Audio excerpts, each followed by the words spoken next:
We're going to get started here shortly.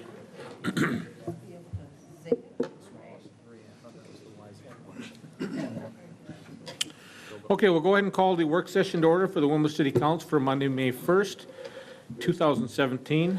And the first item on the agenda is I'd like to welcome Ike Holland as our city administrator.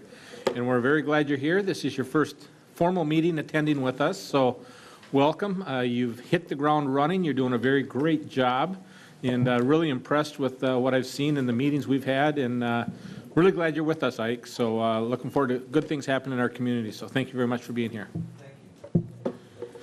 Next, we have public comment. Mr. Charlie, if you'd like to, Mr. Charlie Oakes, name and address, please. My name is Charlie Oakes. I live at 1022 3rd Street Southwest here in Willmar, Minnesota. And as you know, my home and the adjoining homes on our block were flooded last August. We have now pretty much put together our finished basement again for the second time since 3rd Street was repaved. My problem is we realize that we made a mistake when we bought that house, and we realize that we're never going to recover the money that we have in it, and that the people that sold it to us didn't disclose things that they should have disclosed. But my problem is I have ethics and integrity, and I'm not going to sell it to some other family and tell them that the city doesn't have water coming up out of the storm drain at Robbins Avenue and 3rd Street whenever there's a heavy rain. And the rainy season has begun again. So I expect that Peggy and I are going to lose, I don't know, $20,000 or more when we sell our house for less than we have in it. But ideally, I still say it should be a legal stormwater retention pond, not a de facto stormwater retention pond. And I looked to the corner, and the house there that that Vera and Tom tried to landscape so hard to keep the water from flooding their basement was also destroyed the night of August 10th. And the other two houses going towards downtown, all four of these houses in a row are for sale. All four of those houses have had their basements ruined several times, not by water that falls on our block, but by water that comes down the culvert in Willmar Avenue and then chokes off as it goes underneath the 1st Street intersection. And that creates hydraulic pressure that floods 3rd Street and then floods our basements. And I'm willing to take my lumps, but I think that it's time for the city to also take some responsibility. Otherwise, I'm just going to have to turn around and sell it to some family who's going to hope for the best, that's going to have their hearts broken too. And either way, I'm going to lose money. So I haven't heard a word from anyone since I visited with you folks last month. And so that's why I thought I'd come back. It's raining out. Sure, sure. Sean, have you had an opportunity to look at that area at all? I know you were going to look at it. But. Yeah, Mayor, members of the council, I did have a chance to look at that within the next couple days, and unfortunately did not have Mr. Oakes' phone number to call him back. That street was reconstructed in 2005, complete reconstruct, including water and sewer and storm drain. So the storm drain in that area is, I think, was upsized to 42 inches in diameter, and so it and then drains to Willmar Avenue, which then drains into the branch or the ditch there along between Cashwise and Bremer Bank, then down by Walmart and on out to Lake Wakanda. So that storm drain is sized such that it will contain all the water necessary, or all that it can, until it backs up from Lake Wakanda, as I mentioned before. But yeah, I did the research, and that was completely reconstructed in 2005. Okay.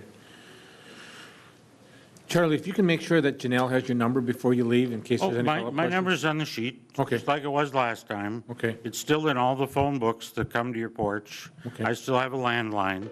Okay, And the flooding has occurred, the most serious flooding has occurred since 2005. right. It isn't the 42-inch line in front of my house. It's the fact that the 6-foot line under Willmar Avenue chokes down to 42 inches as it goes under First Street. And that runs all the way out to Cashway? the industrial park, from Willmar Avenue all the way out to Genio. That 6-foot drain line that was replaced when they redid Willmar Avenue. So Your water there runs the opposite direction, though. It runs to Cashwise. It doesn't run to the west, it runs to the east. So what the Public Works Director said is it runs to the east, then we're getting the hydraulic backup from Lake Wakanda, which is coming backwards.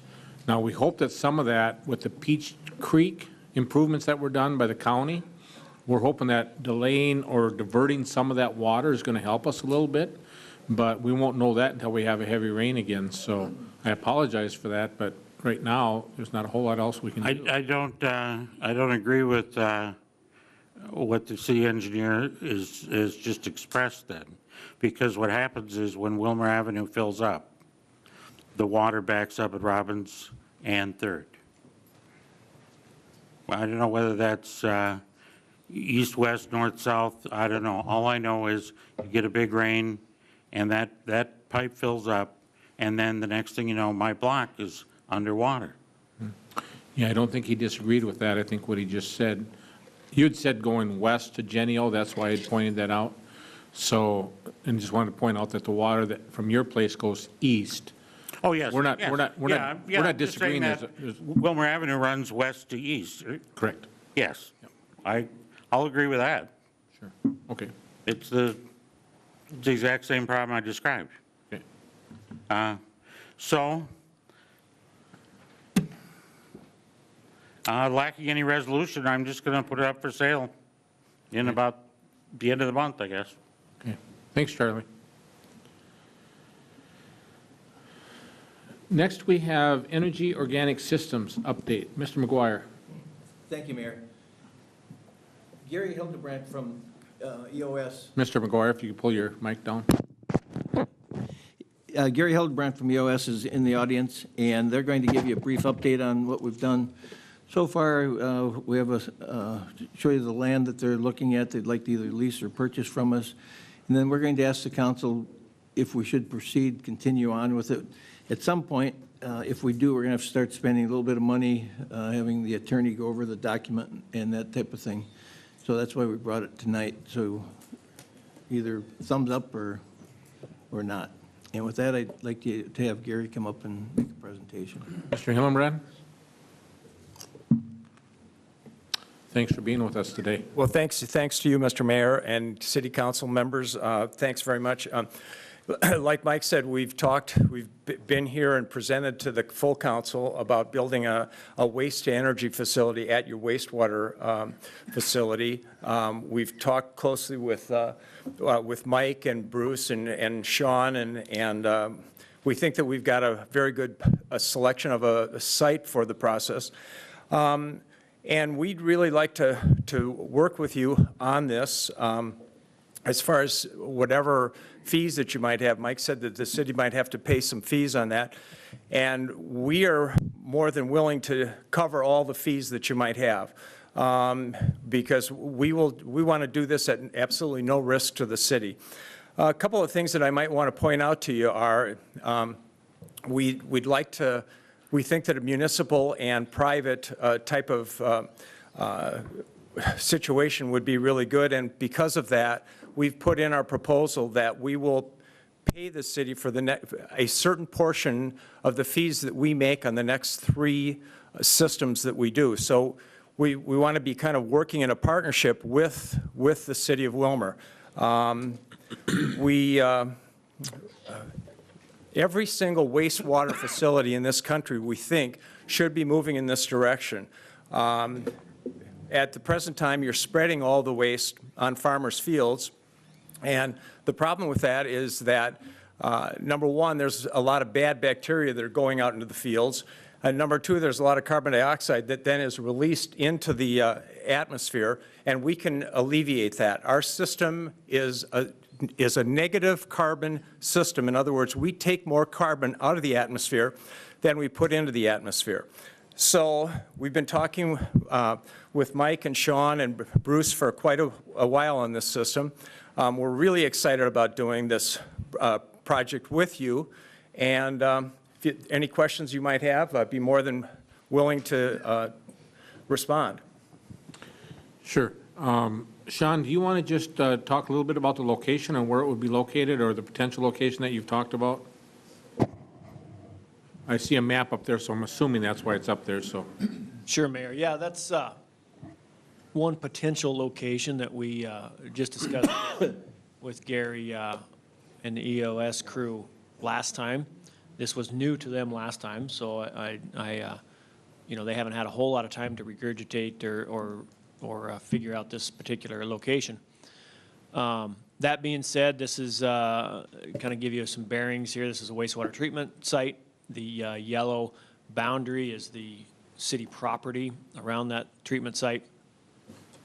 And what we discussed as a potential option is that 1 to 2 to 3, whatever acreage there where that blue square is in the bottom right-hand corner, that puts it off of County Road 116 for access points, and it also keeps it out of the easements where our gravity and force mains are for the wastewater. It also doesn't pick an island in the middle of the property out there, but it gives them an option to expand if need be, and also stays out of the area that is potential expansion for the wastewater treatment plant. So it was one idea. We also threw out ideas of if they talk to the neighbors, there's possibilities there. But as you can see, it kind of goes in the middle of a field, if you will, and on other neighbors' properties. So that's all that map is meant to indicate. Okay, and then one other question. So the property for LSI or Willmar Poultry, does this take into consideration their proposed expansions in the future? I guess I have not seen any plans for their proposed expansions, but the red square above the blue there is where Willmar Poultry currently is. And as you can see, it also borders 116. So it would allow plenty of room for their expansion. Thank you. Council, questions? Councilmember Christensen, followed by Alvarado, followed by Meske. Thank you, Mr. Mayor. A question for Sean. Would any of this alleviate contaminants that we're dealing with sending down a stream? Short answer is no. No. What happens is they would take a percentage of, or a portion of, yet to be determined, amount of our biosolids, and those biosolids need to be removed. And so whether they take them or we continue to put them on the farmers' fields, which we intend to do, or otherwise if nobody takes them, we have to waste them somewhere, landfills or things of that nature after they're dried. So it doesn't change the chemical makeup of what we get rid of. It doesn't change the chemical makeup of what goes downstream, because that's, of course, the liquid, not the biosolids. Okay.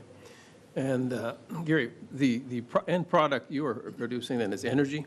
Yes, it is, Councilman. It's what we produce is a 75% methane, 25% carbon dioxide, and then we will remove the carbon dioxide, and that can be sold also, but we have to get the methane to be 95% methane, and that's probably the greenest natural gas that you can. And we're talking with CenterPoint Energy right now, and we think that they would be the buyer of the product. Okay. If I'm not mistaken, aren't they the ones that are buying Fiberman over in Benson, too? The Benson plant, I think that. Excel, I think. I think that. pardon me? I think that's Excel. I agree with the mayor. I'm pretty sure that, because we just talked to the people from Benson, and it is XL that's purchasing that. Okay. My concern is, that was supposed to supply an unending supply of energy using turkey manure, and it ended up costing a lot more per kilowatt than they can buy on the open market and distribute. So is there some kind of a guarantee that we would have that this would not fail? I mean, it's all new to us and to the rest of the world, evidently. It's not new to the rest of the world. It's somewhat new to us. I provided Mike with an article that was in Fortune magazine recently, which showed that there are maybe 20 to 30 plants of our type in the United States, whereas in the country of Germany, there are 7,000.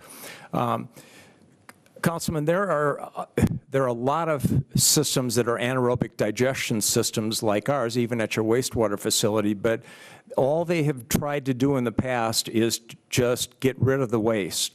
We're doing it much more efficiently, and we're converting the carbon, we're converting in excess of 90% of the carbon into natural gas. Other systems could do maybe 50 to 60%. So we're just doing it much more efficiently.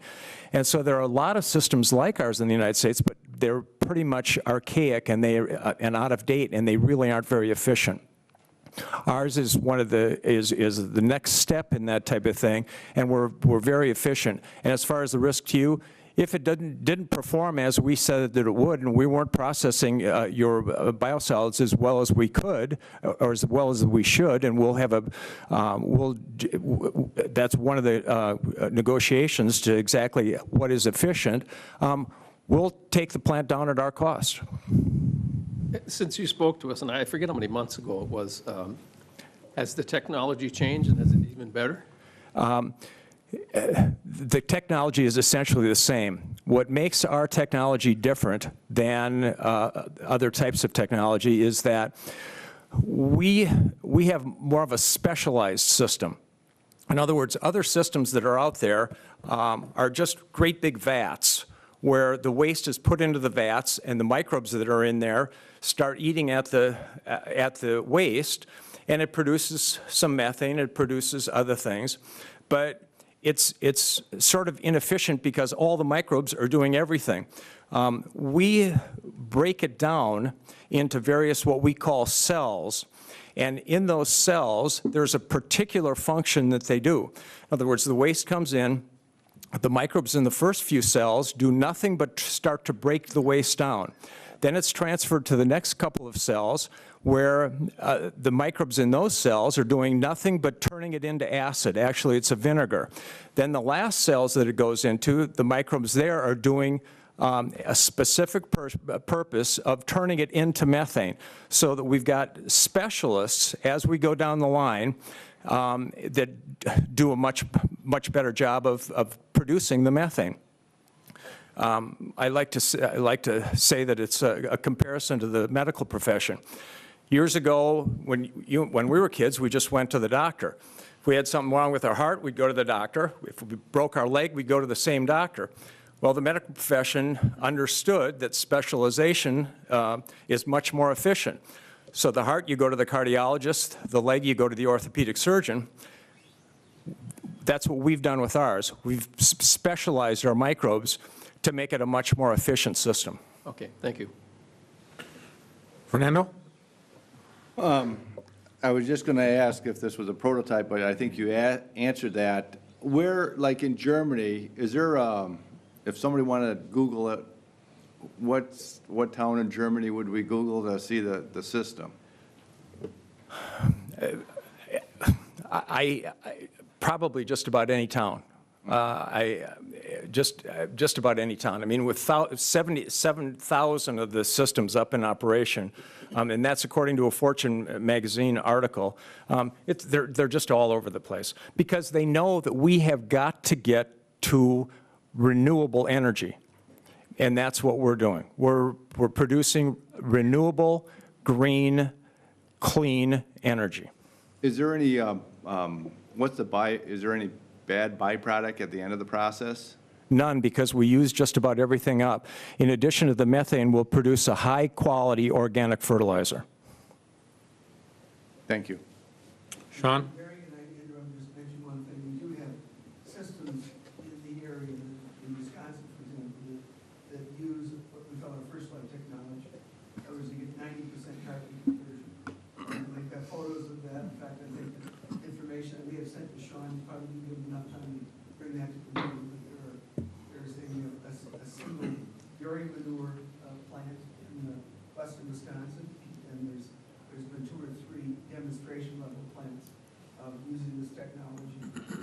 Not the multiple cells, the biochemistry that makes it all happen at this very high level. So nobody in Germany does what we do.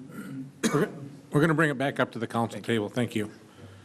Sean? Well, as a microbiologist by trade, I want to say I'm actually very excited about this idea. I think it's the logistics that we have to work out that I think are kind of important.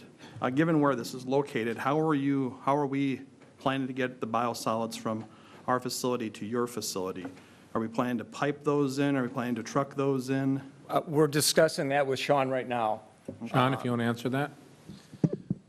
Sure, Mayor. And Sean, what the original proposal was to pipe directly. What we've said since that time, and you can tell logistically where that potential site is, we're proposing trucking at this time, so we don't have to worry about the public-private and connecting to a public system from a private entity and things of that nature with valving or whatever that might look like. And so to get things up and running, if we're going to get things up and running, the quickest way would be to truck at this time. And how much volume from our numbers, you've seen our volumes of waste, I'm assuming. What kind of volumes will you be able to take from our generated biomass now? That's under discussion, but what we're talking about right now, Mike and Sean and Bruce and I are at the outset that we would take 50% of what are considered the biosolids. And has this technology of compressed methane been able to fuel trucks? Absolutely, particularly more so every day, and the reason that I say that is because there are what are called dual fuel pieces of equipment right now, so that diesel trucks can put on additional equipment that will allow them to run then on natural gas, and that natural gas can be either compressed natural gas or liquid natural gas, and those are the things that we'll be producing here. So, last question, but I'd be curious if we could actually retrofit some of those vehicles, especially those that would be traveling back and forth, and other vehicles perhaps in a city fleet on a very inexpensive fuel, and a partnership would be something I'd be interested in as well. Absolutely can be done. Perfect. Thank you. Andrew?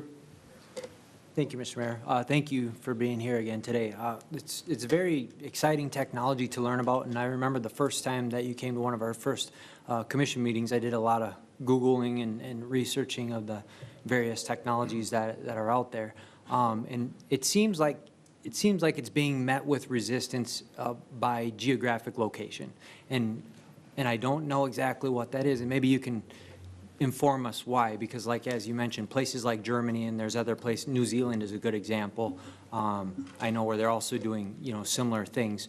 What's the resistance that you're hitting when it comes to, say, the upper Midwest? Is everybody waiting to see these facilities initially be built, and then do they want working more than just prototypes? Are they waiting to have facilities functioning before they jump on and do it?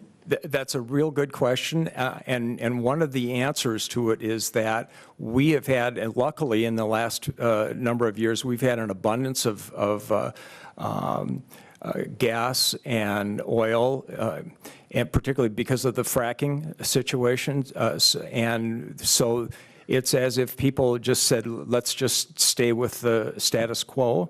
But now we're finding out that fracking has got so many difficulties associated with it, as far as putting gases and methane into the atmosphere, and as far as the efficiency to produce that fuel, so that now we're finding more and more that people are very open-minded to moving to a system like ours, because of the fact that it's incredibly environmentally friendly, and it's a great source of renewability. There are millions of tons of biomass produced in this country every year, with a lot of them going to the landfills and stuff like that, which is crazy. It's a perfect place for us to do renewable energy, and we think that from our discussions around the state and around the country, this is going to be coming on faster and faster. One follow-up question then, for the city's end. Sean, do you see, in speaking on behalf of the city and all the research that you've done around this, have you spotted or seen any red flags or warning signs in terms of negative financial impact to any entity, whether it be a farmer or the city itself, or, you know, if we were to work out a deal that was amicable for all, do you see any potentials for negative financial impacts? Sure, Andrew. We've kind of gone through all those before even presenting to the council, with Gary and John and Mike and Bruce and I, with the wastewater guys. Most of them are taken care of within the documents that you've seen or that we've seen recently, because the initial concerns of the negative impact was, okay, what ifs, right? So we talk about the what ifs. We say to the farmers that we currently have business with, what if we say, we're not going to give you biosolids anymore, we're going to give it all to EOS. And then something happens, and then we don't get those relationships back with the farmers. There absolutely is financial financial hardship for multiple people at that point, which is why we've come up with the 50% or the different percentages, and that, you know, can still be a work in progress type thing, where it doesn't jeopardize what we've already come to agreements with on the farmers, and benefits them, benefits us, and in this situation, if we can work out a deal where it benefits EOS as well, then I think that minimizes the risk of the financial. Okay, thanks, Sean. Rick, followed by Kathy, back to Ron, and then back to Sean. Thank you, Mr. Mayor. Thanks for being here again. I remember the last time you were here, but one of the reasons you said you wanted to be here is because there's other waste in the region that you can collect from. So if we're only giving you 50%, you'll have to have other areas. So have you started working with other companies to get their waste? There's a place called Jenny O that seems to be amenable to working with us. And then also we can use grass clippings here. And so the brush site is a good one, because we can get grass clippings from there. And so we will have no problem whatsoever getting the volume that we need. Okay. And then, see, Sean is talking over there, but we shouldn't have to change our operation at the waste treatment plant. You're just taking the solids after it's been Absolutely. dumped? Yes. Stored? It's no change with your wastewater processing at all. You have biosolids at the end, and that's what we're interested in. Okay. Thank you. Kathy, followed by Ron. Just a note, and you might be well aware that Schwanza's been using the natural gas with their vehicles since the late 1970s and considered it a competitive advantage for them. So, but could you refresh my memory? Was there a compensation back to the city for the solids? Actually, at the present time, you're paying to get those solids delivered to the field and spread. And what we had proposed is that we would take that fee and we would split it between the city and us, so that the city would be saving money and we'd get a little extra money also. Thank you. Ron, followed by Sean. Thank you, Mr. Mayor. One of my questions was what Kathy asked too, is the benefit to the city, if there's any revenue that could be produced, and you explained that. In the paperwork that we're dealing with here, is it, we're selling this property to you, or are we leasing it, or how is it being used? We're negotiating that right now, and we're amenable to either way. Whatever is best for the city. If you want to lease it to us, that's great. If you want to sell us the property, that works out also. So we can go either way. Oh, evidently it'd be a long-term lease if that happened. I mean, Yes. 10 years, 20 years, Yes. something like that. Yes. Back to the revenue. So when you said we were going to split the costs, say we're paying $10 an hour to ship it out, so we're going to pay $5? I think those negotiations are taking place at the staff level, and they'll come back to us, I think. Is that right, Mike? That's correct. We have not, compensation we've talked about, but how it's written right now, I don't think staff would support. We expect something greater than that. But again, we're looking for the council to say, this sounds good enough to proceed, spend some more time on it, and give it to Robert to go through the details of the contract.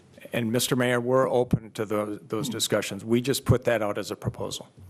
Correct. So I didn't mean to cut you off, but I think what we're trying to do here is let staff bring us the proposal, because we're in the preliminary numbers, and we want to make sure we don't jeopardize any of those numbers. So, and none of that's been shared with me either, other than Mike told me they were negotiating, so. Anything else, Ron? No, other than it's created some interest in me, and I think maybe we need to take the next step forward here and get some more information and let staff do some more negotiating. Sean? Yeah, I'd echo that as well. Let's move on this, I think, or start moving. Question about that waste stream again, for Sean perhaps as well. That I thought initially you probably have the potential to take our entire waste stream. Absolutely. Are we retaining the 50% for those relationships that you're referencing, Sean?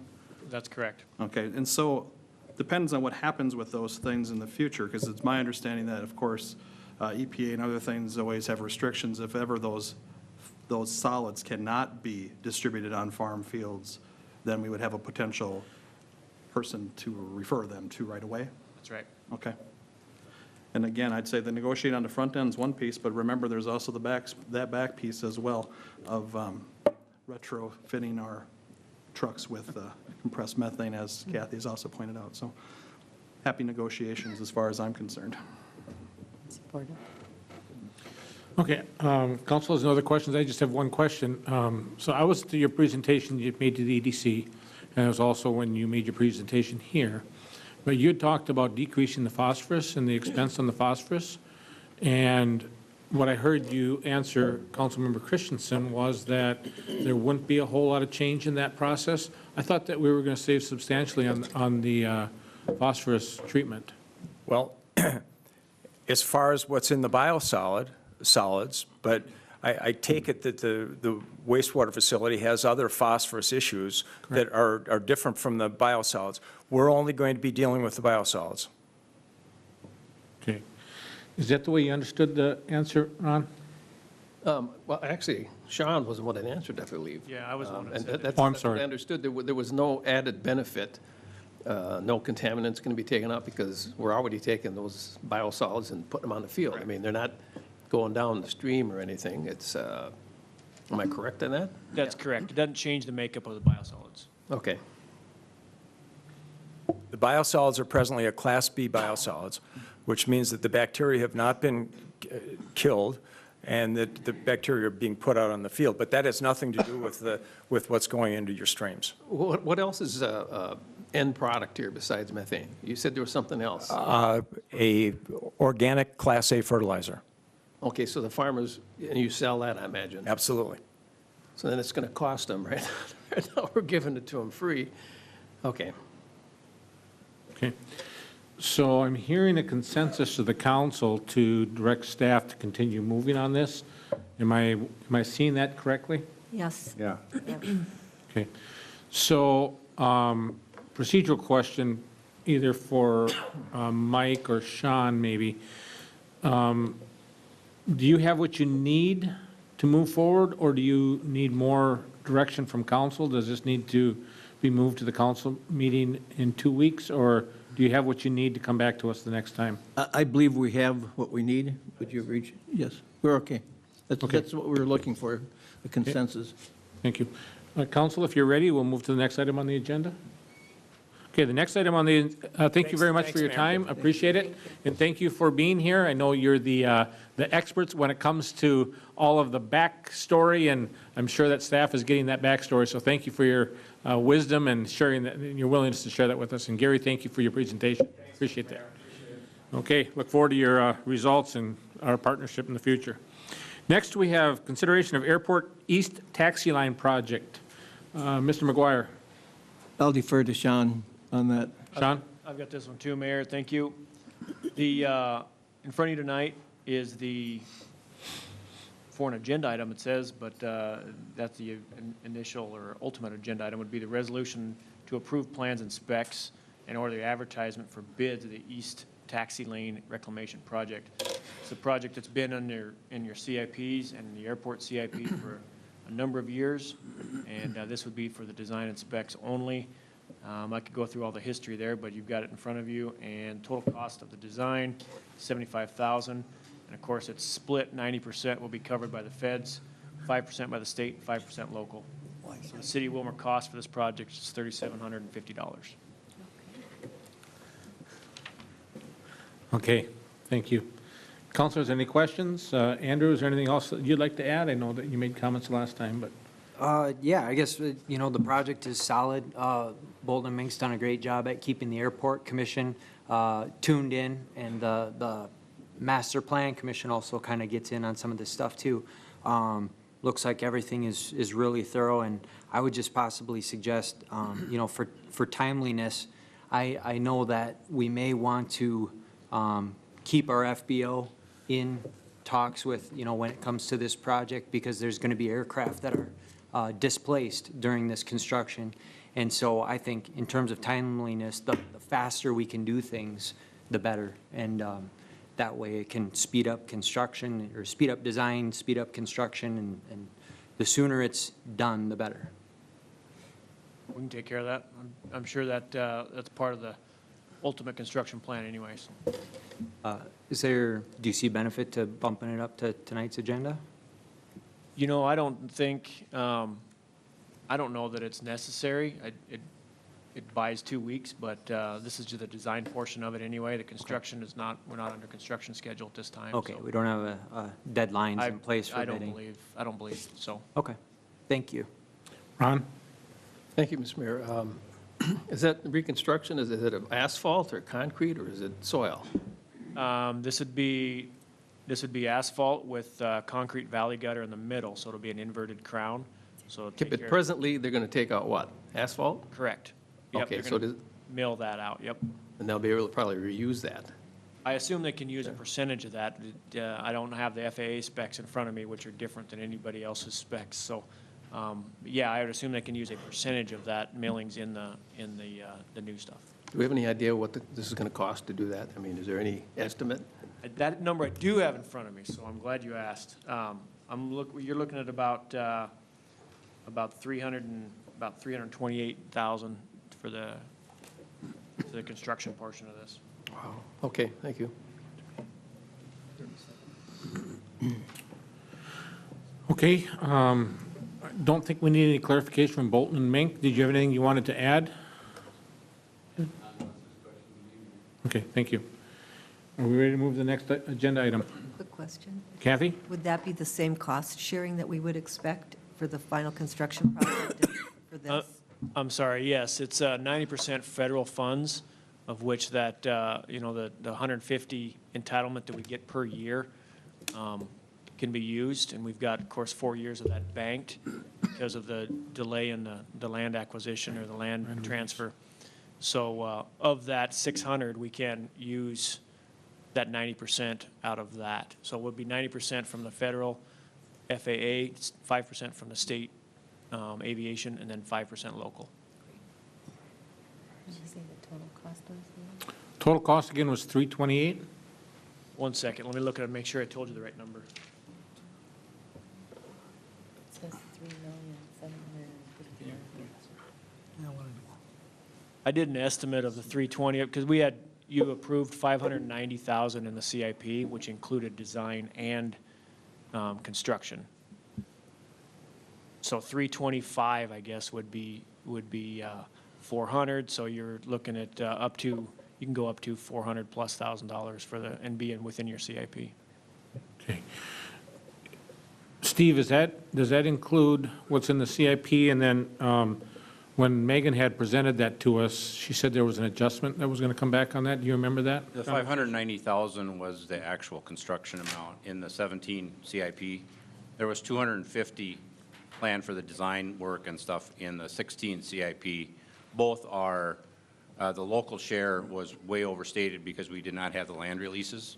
Mm-hmm. So that money will be coming back to you in the budget process for reallocation on both of those items. And to cover the mayor's 125,000? That and we will be addressing the, if the legislature gets done, the legacy funding for Robbins Island for the additional projects as well, we'll have to be addressing. I'd like to start sleeping at night. That's why I asked you that question. So, for those of you that are watching and are not familiar with what I'm talking about, when the mayor prepared his budget, he put 125,000 in LGA monies into the budget. And we had assurances that that was going to happen, and LGA didn't pass last year. And so that was put into the budgeting process. And so we have to recapture that 125,000 to have a balanced budget. So that was the reason for the question. I thought I'd better explain that, or people might take that out of, maybe think the mayor got a raise or something, I don't know. So. Councilmember, I'm sorry, Audrey? Thank you. Just in regards to LGA, it might be a great time for people to reach out to their representatives to have a conversation about LGA and the importance that it plays for our city. As they are in their last weeks of negotiation, that is certainly not a done deal yet either. So it certainly will affect the city of Willmar with what they do. Correct, and maybe I'll just dovetail off that a little bit. The proposed LGA for last year, you'll remember, was $35 million additional dollars for LGA, which would have had Willmar getting an increase of approximately $125,000. The new proposal that the governor has on the table is $30 million increase, which would put us at about $86,000, which we would have a deficit there. Now, the House and the Senate neither have proposed what they're going to put on the table, so we don't know what they're going to put on there. But the latest numbers that I've seen, and Steve, if my numbers are wrong, correct me, but I think I'm pretty close on my numbers, so. Yes, you are, Mr. Mayor, and just a point of information for those that may be watching. I know that the council and staff is all familiar with the acronyms LGA. That stands for Local Government Aid. Thank you. And it's a financing source that the state pays to communities to equalize their taxes. Thank you. Good point. We talk in acronyms and don't think anything of it, so thanks for clearing that up. Appreciate that. Anything else from the council on this issue? Okay. Next, we have consideration of an increase in the firefighter PRA retirement benefit level. Chief Hansen. Thank you. It's just a proposal to consider increasing the PRA retirement level from $3,500 per year of service to $4,000 per year of service. History on this is prior to 2012, the fire department had its own relief association fund, and they invested their funds through an investment broker. Benefit level at that time was approximately $2,400. In January 1st of 2012, the Relief Association moved to the statewide volunteer firefighter retirement fund administered by PARA. June 6, 2011, the city approved the move to the state fund as well as increasing the benefit level to $3,500 per year of good service in 2016. I requested a cost of benefit analysis, and from that report, it stated that we could increase to $4,000 per year of good service without having a contribution from the city. Council, any questions or discussion? Audrey? I'm just curious how we compare to other communities. I think it depends on a lot. There's some communities that still invest their own money. And then there's some communities that are also in the same organization that we're in Para. So it varies from $500 a year all the way up to $5,500 per year to $6,000 per year. So there's a wide variety.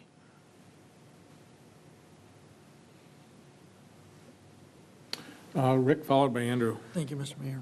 When is the city liable to kick in money? What Right now, looking at the benefit analysis, the city would be liable if we raised the benefit level up to $5,000 per year. I believe that's the last page. No. Or page 8, maybe. We can increase it up to 43 or 4,500, and the city would have no contribution at this point. But if we went to 5,000, it would be a little over $16,000. It's as long as their investment fund. Maintains, and they try to do it at 6% return. All right. Thank you. Andrew? Thank you, Mr. Mayor. Thanks, Frank. We had some discussion about volunteer firefighter hourly compensation, I think, last meeting or the meeting before last. Just wondering if a move like this or a change like this, is this something that they take into consideration? I mean, is this considered a substantial part of their compensation? You know, when considering, is this something that I want to do? Is this something that is time well spent? Is it a contributing factor? I think it's a contributing factor, but it also depends on your age. If you hire a 20-year-old, they're not looking to the future of retiring. But if you hire a 45-year-old person, I think this is more of a factor for them than probably the hourly wage. So. Okay, thanks. Sean? Could you explain the statement or financial impact? At what level it says if the stock market falls, it could require a municipal contribution? It seems unlikely. You said there's an expectation of 6%? There's an expectation of 6%. So if they do not perform at 6%, the city has to make up the difference of that? Yes. If you look at the 4,500, if we go up to 4,500, it doesn't leave us very much room. So if it fell below the 6%, the likelihood of a contribution from the city is greater. But if we stay at 4,000 or 4,300, it gives us a bigger margin of that reduction, I guess. And that expectation doesn't change, because you're talking about reviewing this every 2 years for future increases. That margin will still be there regardless. Yes.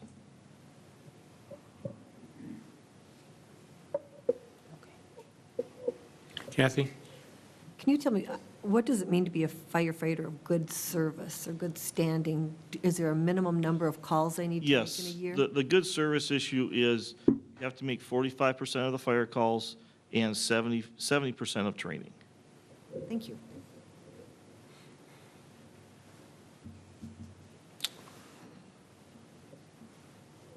Okay, if nobody else has anything to add, I'll add a couple comments. We're very, very fortunate in Willmar to have a paid-on-call volunteer fire department. The most recent figures that are out there is that if we didn't have a paid-on-call fire department, it would cost approximately $56,000 a year per firefighter. And so, of course, you all know that my background is in firefighting, and I strongly support our firefighters. We have very good firefighters. We have very well-trained firefighters and well-equipped. And making an adjustment like this is a small token of appreciation the council can give to them. The hourly compensation is one piece, but the retirement is a huge piece. Down in the metro, there's departments that are making over $10,000 per year, and the PRA group is looking right now at increasing that amount to $15,000. And so the working group is out there, and they're working on that. So when you look at us compared to the metro area or our peers in the metro, we're greatly behind them. But I think what Chief Hansen was saying is when you look at our local peers, we measure up well. And so I certainly would speak in favor of this. I think having two bounce points, in other words, the 4,300 or the 4,500, having that gap really helps us in case of what you talked about, Sean, of a downturn in the economy. So I think that, you know, I would strongly support the $4,000. So thank you for your work. Keep up the good work. Appreciate that. Are we ready to move on? Okay, next we have consideration of hiring policies, practices, and procedures. That one's going to stay, the next one's going to get pulled. This policy was last revised in 1995. So I took a look at it and I made some adjustments, not many. They just, you know, had to deal with, it was all city administrator job duties, I guess you might want to call it. And now that I'm in place, I've, you know, added in conjunction with the city administrator, the human resource director, and crossed out things like the Labor Relations Committee that we no longer have and whatnot. So I would like to see this go to the meeting tonight to be approved.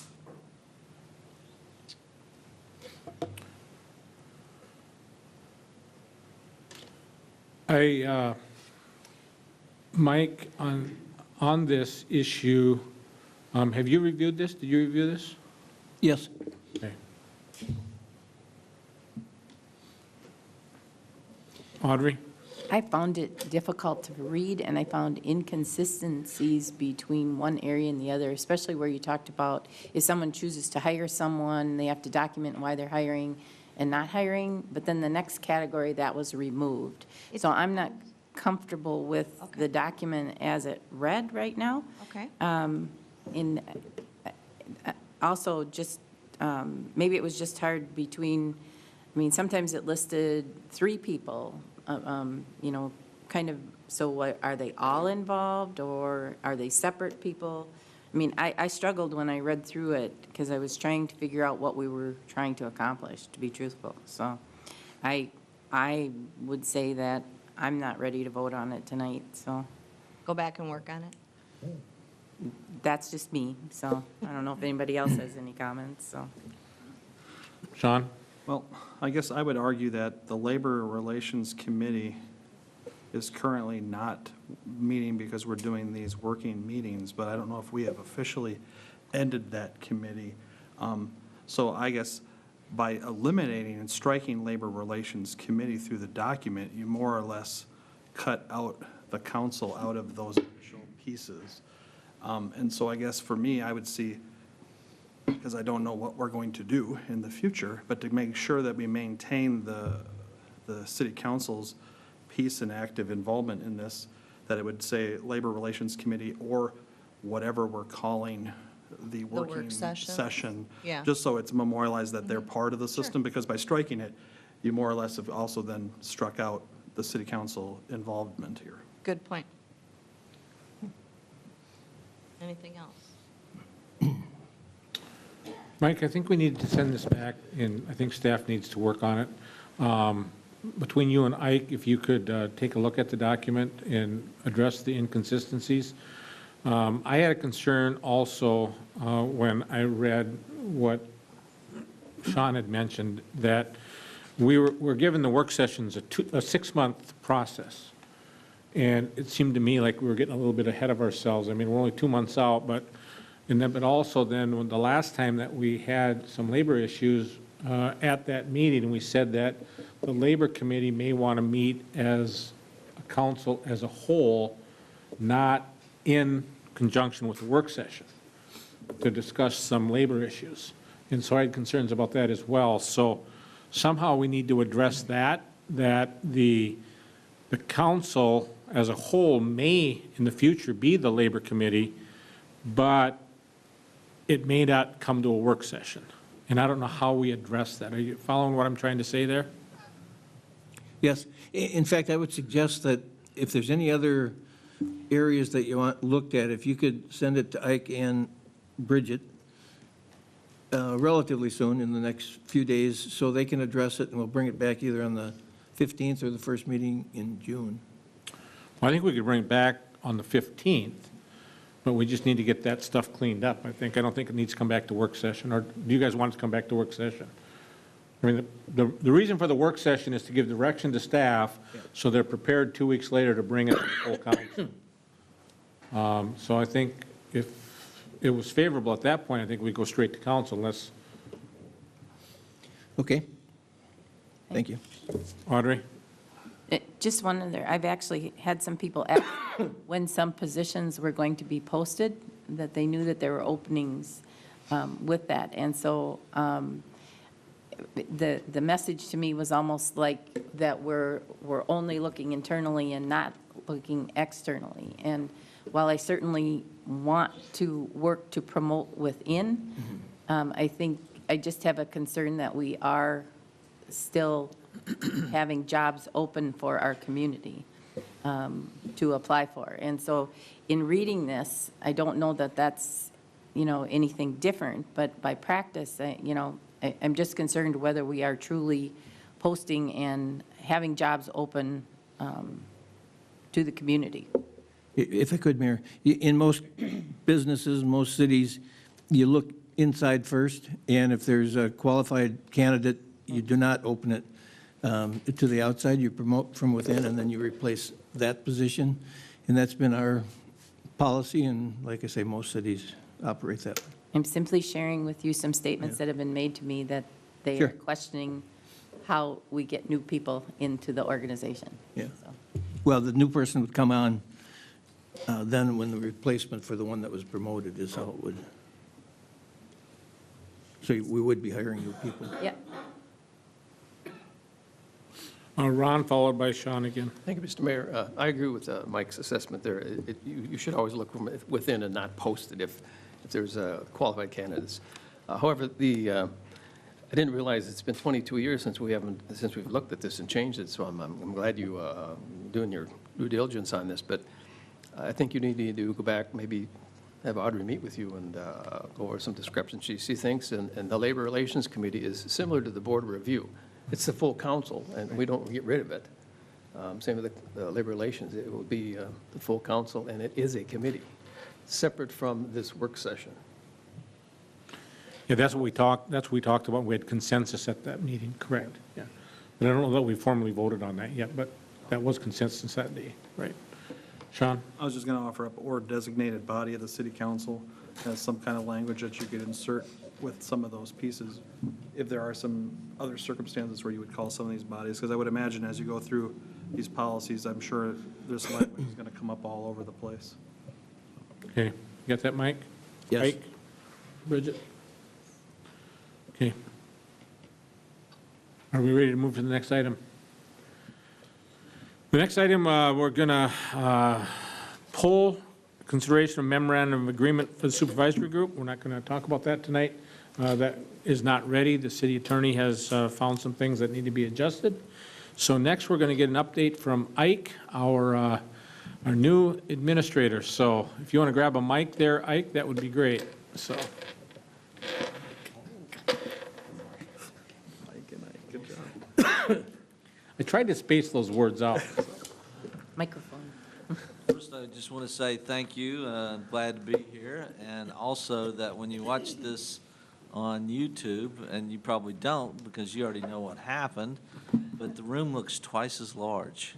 When I came in, I was very disappointed. I was like, wow, who shrunk the room?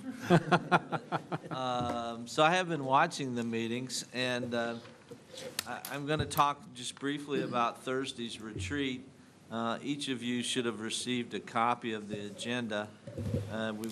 The mayor and I and Mike have went through this agenda several times. And first of all, is there any questions about, the agenda for Thursday, what we're going to do and how we're going to do that? I know that Chad, is it Weinstein, left me a message today. I was in and out, but he anticipates a lot of activity on Thursday, and hopefully this is, I know, a big task. I know that many of you asked me about that. I remember Sean asking me about planning and outlining programs, and it is the roadmap. It's a living document that will take us not only into this next budget year, but into future years. And so the decisions we make today will affect the decisions or the options of the future. So it is important. I know that it's, as I said, I listened in, and I know how the dates were moved. I know that you were going to do 2 days, and then you were going to wait for me, and then you weren't going to wait for me, and it went back and forth. So I listened to all that. I will just say that no matter what the outcomes that we do receive, if you don't act, it doesn't really matter, does it? And that's been my disappointment, is that I go into communities, and some of you know that I built some trails in Chillicothe. Do you know where I got those plans? They were behind, literally behind a cabinet, and they were 25 years old. And I took those plans and started the trail system back up again. They were already engineered. It was done. And so, again, that's why I can't emphasize enough. To me, when we look at that, they're at 9:20, and I'm sure to remind everyone and staff too, what are we trying to accomplish here today? Just, to pick 5 things? No, what we're trying to do is actually do something positive and have it in a priority. And so that's will be my focus. Unfortunately, with me just being here, I won't, rely upon everyone else to, prioritize those items. So that's that, and then I can talk about the other thing that we talked about, if you'd like. I just want to see if the council has any questions on the process.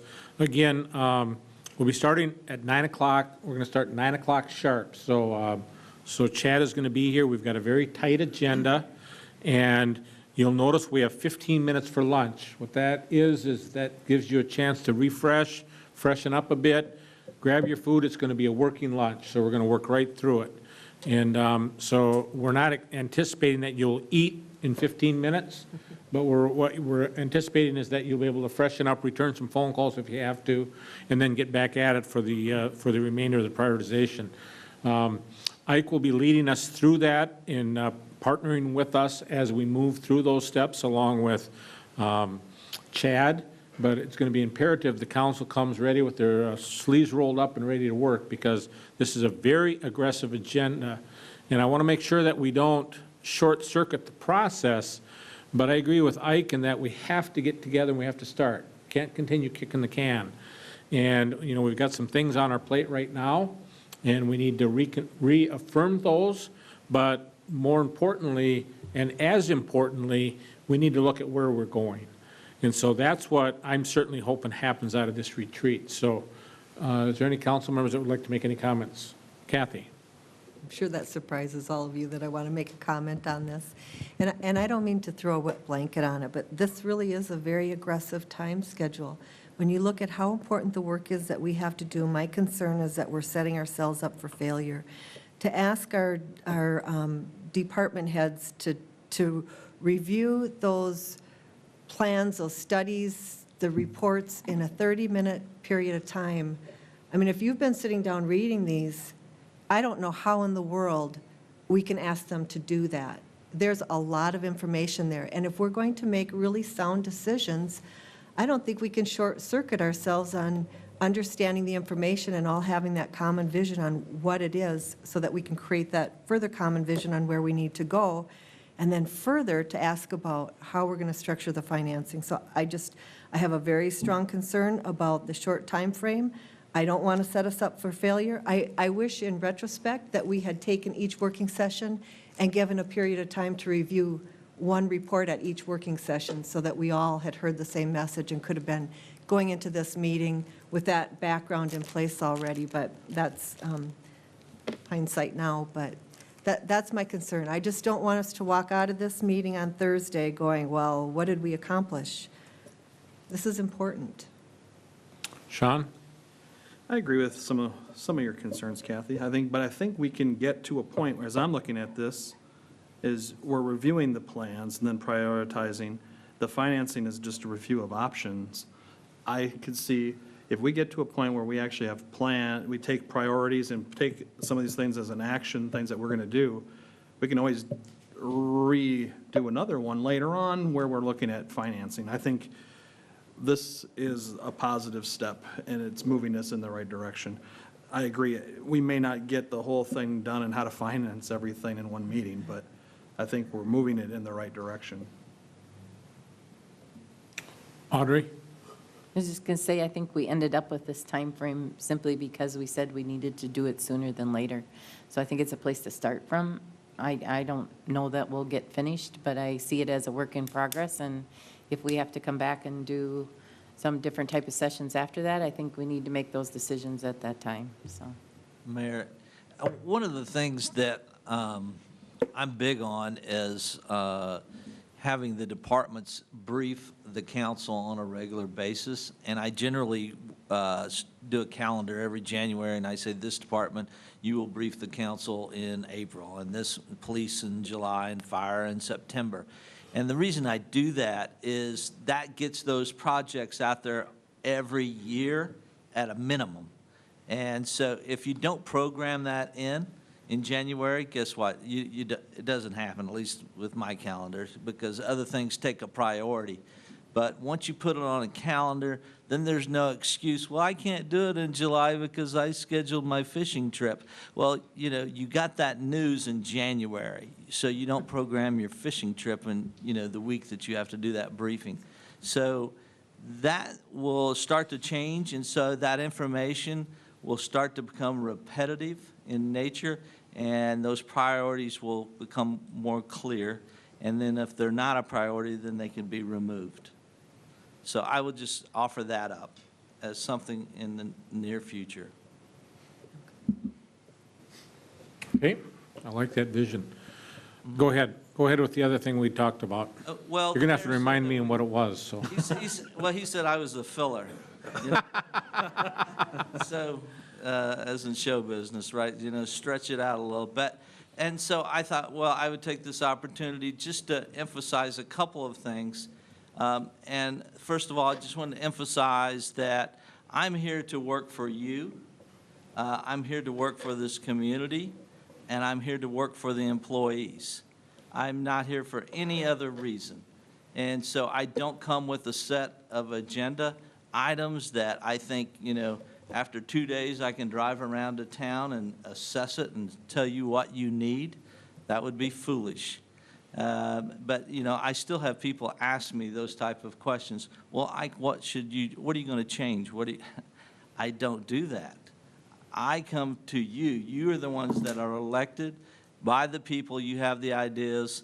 I will hopefully be able to implement those ideas and make them successful. If anything, based upon my experience, I will give you recommendations to maybe enhance those ideas. The other thing is that I will be sending out a calendar, and hopefully I will be able to meet this month with each one of you. Again, this is just for me to reintroduce myself to you, and then also to give you a chance to tell me what your priorities are or anything about the city, whatever it is. Even if you got a problem with, you know, you can't get into Taco John's. I know there's a backup at Taco John's during lunch hour. You know, there's a traffic issue there. So, you know, we can talk about anything. I promise I'll keep it, you know, 30 minutes. I know we're all very busy, and I don't want to take up your time, but I will also tell you that besides meeting with you, I will be sitting down with all the department heads. I don't know if I will meet with every employee. I know that in Chillicothe, I met with every employee. That can take a lot of time. But I may meet with each department as a group so that they understand who I am. And when they see me in Walmart, they can say hello, and I can say hello to them. So that's part of the relationship that I like to do. I like to know their wives. I like to know when their kids scored the touchdown, so I can congratulate them. The next thing is that you should know that I'm going to try to reestablish some relationships with some government entities in particular, and I've been told just within the last couple of days about some traditions that have gone away and some of those working relationships. And so I will be trying to foster those relationships again. I've done that in other positions that I've held. So I will be reapproaching the different government entities, that are part of the city, outside the city, part of the county, part of the state. I know I sent the Municipal League a message today. They sent me an email. I said, add my name. I will be involved. I've worked on state committees. So I will be doing that, and hopefully that will be an advantage not only to them, but to us. It's not just for our own benefit, it's for their benefit as well, because the city has lots of things to offer as well. The next thing is when you have a request for a department, you think they should wash their vehicles or shut their gate or turn their lights off or fix somebody's mailbox that the snowplow knocked over, if you would please send those to me and then allow me to funnel that to the department, and then I will do the follow-up. If you go around me directly to the department, a lot of those things get dropped, and then I don't know that they get dropped until when? Until they get dropped. And then you say, wow, that department head or that department's not doing such a great job. So please, when you want something done or investigated or information, send that to me, and then I will funnel that to the department, and then it'll work its way back to you. And then also with citizens' requests, if somebody has a request that they want an addition at the ball field, or they have an idea for a trail or something like that, that you don't send to me, but you send that to the appropriate department. So if it's something for Public Works, then you advise them, here's the name and number, follow up there. Or if it needs to go to Recreation, here's, Steve. So if you send it to me, then you've just added another step for that citizen. So that doesn't speed up the process, because when I get it, I'm just going to call Steve and say, take care of this. And so that just delayed, that issue. So please do that. Anyway, lastly, I will just close with that. I do use a calendar a lot. I do like planning things out a lot. And so I will be, working with the department heads, and also not only bringing my own ideas, but hopefully they have some suggestions to, bring to me that will help this organization. So, and I will be at the Prayers Breakfast with the mayor. Is that at 4:30, you said, in the morning? Yeah, something like that, 6:30 in the morning, correct. Yeah. Yeah. Okay, thank you very much. You bet. Does anybody have any questions for Ike? Otherwise, I'll give an update on the mayor's conference that I attended this past weekend, so. Anybody have anything for Ike? Okay, we're glad you're with us. I think exciting times are ahead. As I said when we met on Thursday morning, kind of strap on your roller skates and we're going to get after it. So I know in our meeting we had this morning, there's a lot of things happening within the city, and I look forward to your vision and leadership, and I'm encouraged to hear that re-engaging back into the community. I know Larry Kleindahl, the county administrator, was contacted me over the weekend wondering when you could get a meeting with you, so I'm sure you're getting that scheduled as well. So very pleased with that. So, we have a few minutes, so I'll just give a brief update on the mayor's conference that I attended this past weekend. On Friday and Saturday, the mayor's conference was up in Brainerd at Madden's, and I attended that. We had some really good breakout sessions that talked about a lot of different things, social media. We talked about local government aid. We talked about the government process. And then I sat in with a group that was reviewing processes with their city administrators and how they interact with their city administrators. And I felt it very timely for me to sit in on that with having a new city administrator starting with us. And so I was able to glean some information from other mayors across the state on how they interact with their city administrator, because one thing that I don't want to do is be looked at as somebody that is telling the city administrator what to do, because that's the council's job. And of course, the mayor and the city administrator work very closely, so we talk quite frequently. But after that, I came back this morning and went in and met with Mike, and, Ike and Mike. I guess both of them were in the meeting, I guess. But we had a meeting and we just talked about how are we going to have a free flow of information so that it's not overbearing for either the administrative staff, the city administrator, or for the mayor as well. So. And with Mike being here part-time, I spent a lot of time at City Hall, and so that certainly is my goal, to spend a lot less time. That was one of the conversations that we had. So we talked about that. And then on Saturday, we had Travel Minnesota, the Tourism Bureau actually gave a presentation. And so at the conclusion of that presentation, he had said that if you guys have things happen in your community, make sure we know about it so we can get it on our website, so we can get the information so that people know about what's happening. And he said, if you have anything new happening in your community, let us know about that too. So I took that opportunity to go up and talk about our destination playground and what's happening with that. And they are certainly very interested in that, to add that. He wanted to know what the opening date was, when it would be open to the public. And so they are thinking about maybe they could do a splash about something like that. At that mayor's conference, I also attended that with the mayor of New London and Spicer. So we had a lot of time during our downtime to just sit and visit about what's happening in our community, what's happening in Candioi County, what's happening in our region. And so it was just a tremendous opportunity to just foster those relationships, build those relationships, find out what's going on in their respective cities and what's happening. And of course, we're all very well aware of the new motel opening up in Spicer. And I thought one thing that was kind of interesting is the night they're opening, they're actually going to have their entire council spend the first night at the council, at the motel.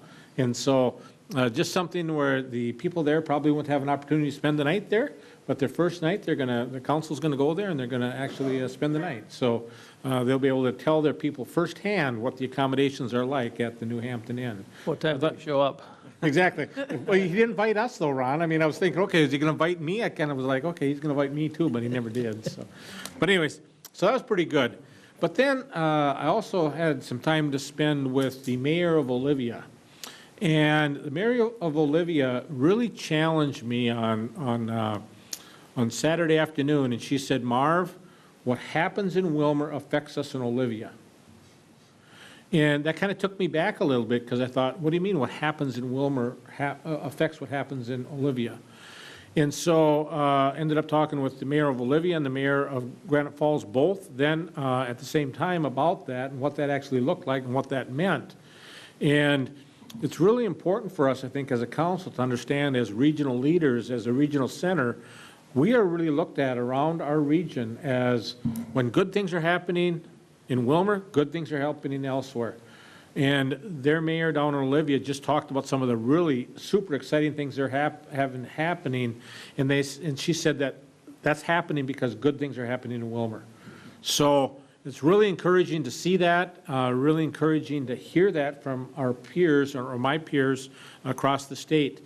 And the conference was held, was put on by the League of Minnesota Cities.